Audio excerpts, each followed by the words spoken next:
आई हाँ हाँ तमाम भोजपुरिया देवता रूपी श्रोता के हम सोनूलाल सधुआ दोनों हाथ जोड़ के प्रणाम करतनी भैया। अरे बना रहा फूल रखे खिला रहा। और आई एवरा चर्चा में शिव चर्चा होता। कौन चर्चा होता हो? पक्ष आ विपक्ष दोनों एक ही कक्ष में बैठेला। ए बिंदु भैया ई केकर परिवार हो? बबुआ सोनूलाल शंकर जी के परिवार हो। ओहो आई यही भोले बाबा के यही अड़भंगी बाबा के एगो भक्त बखान करतने आ कौना भाव में करतने हो? कौना भाव में हो? आई सुनल जा। झोलिया भक्त के भरी लहरिला कलेश ए बाबा हो किराउर बतिए बा विशेष ए महेश बाबा हो किराउर महिमा बा विशेष ए महेश बाबा हो। झोलिया भरी लहरिला कलेश बाबा हो झोलिया भरी लहरिला कलेश बाबा हो और बतिए बा विशेष ए महेश बाबा हो किराउर महिमा बा विशेष ए महेश बाबा हो। महिमा बा विशेष ए महेश बाबा हो महिमा बा विशेष ए महेश बाबा हो।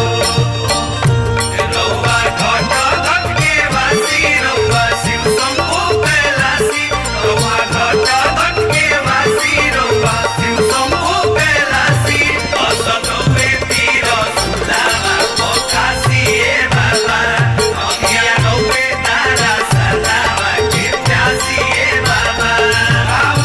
महिमा बा विशेष ए महेश बाबा हो महिमा बा विशेष ए महेश बाबा हो। कि देनी दूसरा के सफारी अपने बैल के करी सवारी अपने बैल के करी सवारी अपने बैल के करी सवारी सबके दिल महल अटारी अपने मड़ई में दिन गुजारी अपने मड़ई में दिन गुजारी अपने मड़ई में दिन गुजारी। देनी दूसरा के सफारी अपने बैल के करी सवारी सबके दिल महल अटारी अपने मड़ई में दिन गुजारी। नइखे संकलंका पा गइले लंकेश बाबा हो कि नइखे संकलंका पा गइले लंकेश बाबा हो कि देखी बतिए बा विशेष ए महेश बाबा हो किराउर महिमा बा विशेष ए महेश बाबा हो।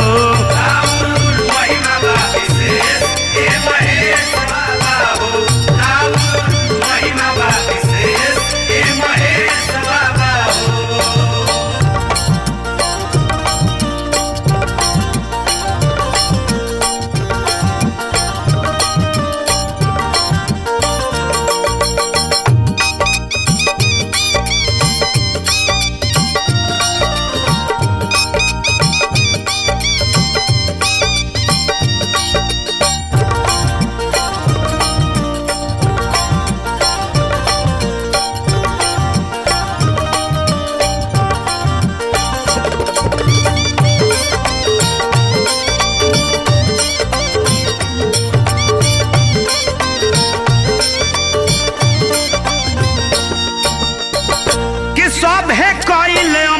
पान रौरा खाली जहरिया घोटनी बाबा रौरे जहरिया घोटनी बाबा रौरे जहरिया घोटनी लाग भस्म खा के भांग पर्वत उपरिया लोटनी पर्वत उपरिया लोटनी पर्वत उपरिया लोटनी सभे कैल अमृत पान रौरा खाली जहरिया घोटनी लाग भस्म खा के भांग पर्वत उपरिया लोटनी। जखमी सधुआ गुनावा गावे ले हज में बाबा हो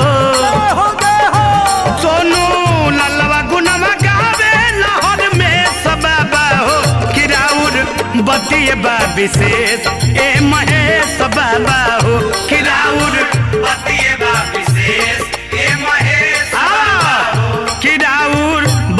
बा विशेष ए महेश बाबा हो। राउर बतिए बा विशेष ए महेश बाबा हो। राउर बतिए बा विशेष ए महेश बाबा हो।